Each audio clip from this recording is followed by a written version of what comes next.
The movie itself was good. A fantasy epic with rich world building and a straightforward narrative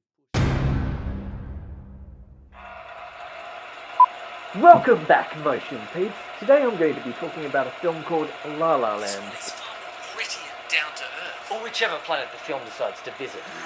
DiCaprio is happier now after causing Daddy-O from Freezing River fighting with a huge.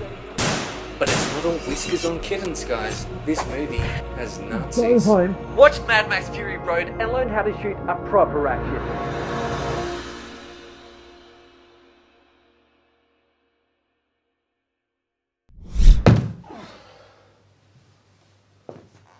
Not without my coffee.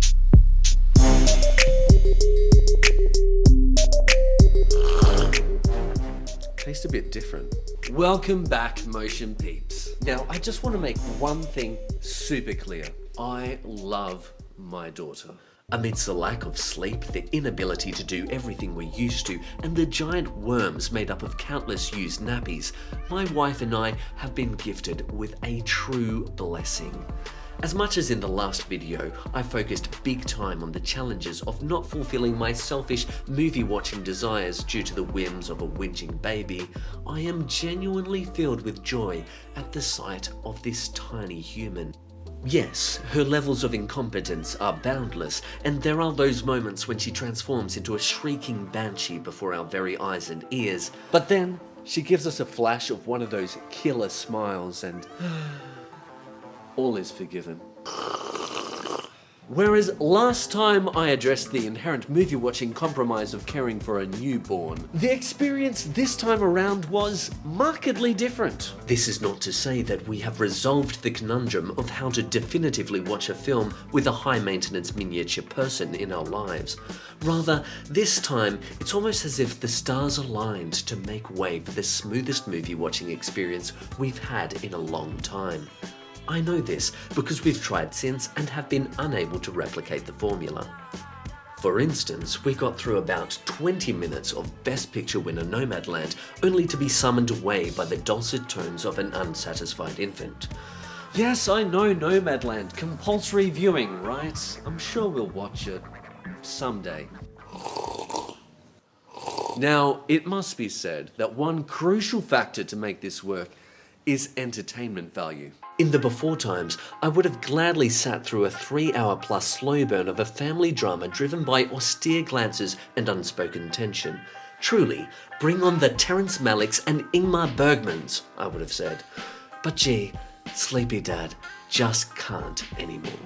On a Friday night, after a full week of work, not to mention my wife doing the hard work at home. They call it maternity leave, but it's actually maternity work. The point is, we're both exhausted and only have the attention span required for what is commonly known as a Friday night movie. Now, The Mitchells vs. the Machines just happens to be a proper Friday night movie. The scene is set. Carefully packaged Japanese takeaway now sits unwrapped, unfiltered umami effortlessly wafting towards our nostrils. The favoured option is highlighted on the Netflix menu, awaiting its imminent selection. Our sweet sleeping infant in her mother's arms is a ticking time bomb, threatening an audio explosion of dissatisfaction. Do I dare tempt fate and press play? Yes. Yes, I do. The Sony logo gives way to the Columbia Pictures logo, and the excitement starts to creep in. Like The Matrix's Green Warner Brothers, or Ralph Wiggum singing the 20th Century Fox fanfare, it's another classic case of the logo remix. Now, messing with such iconic imagery is hardly a guarantee of the quality that lies beyond. Take the Men in Black 2 deneuralization of the same logo back in 2002, for instance. But this time, it felt like the film's own unique authorship was sending the money-making corporation to the back seat. Surely enough, the hands behind the wheel knew what they were doing, and we were in for a crazy fun ride. From the moment the Columbia logo makes itself scarce, we are treated to an onslaught of hyperactive creativity and humour that overwhelms the senses. And I think to myself, this is a bit much. So much so that I feel like it could quickly alienate some viewers. That said, there is so much of it that works. Most of the jokes land in a comfortable superhero stance, and the sheer animated skill on display is a technical wonder. This is no lazy second-rate entertainment, folks, as much as the Netflix algorithm might have you believing otherwise, but we'll get to that later. As for the pace of the film, it does mercifully slow down. It allows us to catch our breath and introduces us to a very relatable, if highly stylized, family dynamic. Here, the groundwork for rich subtext is expertly and humorously laid out. And as much as machines and evil technologies may drive the plot, it is with the Mitchell family, or family per se, that the film is actually concerned. Arguably, one of the film's biggest problems is its title. And I genuinely believe it's a serious barrier for people choosing to watch it. When the plan was still to release the movie in theaters last year, it bore the title Connected, which, okay, is a bit more pithy and relates to the themes of both technology and family, but it's still not a great title, mainly because it awkwardly downplays the family struggle element and suggests a resolution before the movie has even begun. If they opted for the present continuous connecting ... with an animated spinny wheel of doom for the O, I think they'd have a stronger advertisement for themselves. Connecting, as opposed to the past tense connected, implies that relatable, ongoing frustration in terms of both internet access and family dysfunction. Not to mention that gradual, slow process of dealing with these issues, which the film is kind of all about. If I'm honest with you though, I have enjoyed recommending a film with a title as ridiculous as this. And yes, looking back on the film after having watched it, the title does make sense. However, the title alone simply cannot convey why you should care about these Mitchells, which you should, or why bother with yet another story about man's struggle with technology. Although The Mitchells vs. the Machines had its time in the Netflix top 10 sun, it has now swiftly been replaced with second-rate DreamWorks animation and undercooked child-friendly fare. This, friends, is the sad reality of the Netflix algorithm. Now, I'm not hating on the streaming service. I happen to be a big fan of a lot of their output. However, what is popular doesn't necessarily correlate with what is actually good. Case in point, today's movie in question. Sony Pictures Animation has once again risen well above the competition in terms of quality, proving that Into the Spiderverse was no fluke.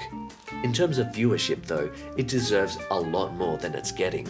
Stylistically inventive, consistently hilarious, and emotionally satisfying, The Mitchells vs. the Machines has everything for which we go to the movies. Shame that in this case, we can't. Wait!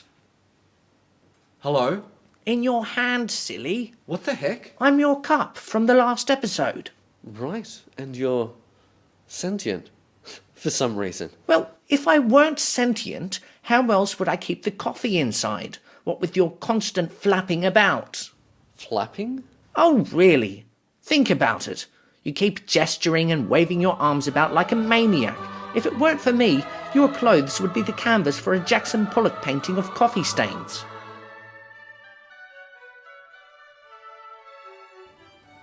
Well, thanks, I guess. I'm not looking for gratitude. I want an apology.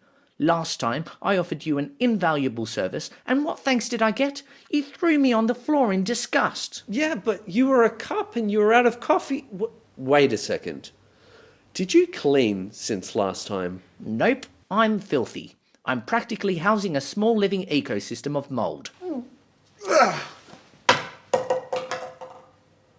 I'm definitely getting a reusable cup now.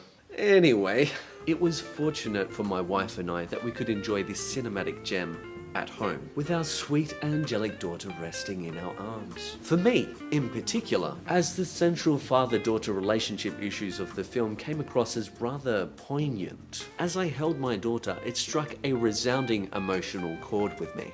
And I couldn't help but tear up in ways that I only reserve for the best Pixar movies. And that's just it. This hilarious, hyperactively silly comedy really is that good. And for my money, this film is rated C for classic by the Motion Picture Association of Australia. Yep, that's the highest grade I give out. Gee, I must be a really harsh marker if my highest grade is a C. My poor students. Anyway, this movie is a dead set winner. It might just be the best thing I've seen all year. And on that glowingly positive note, I bid thee adieu. Till next time, motion peeps.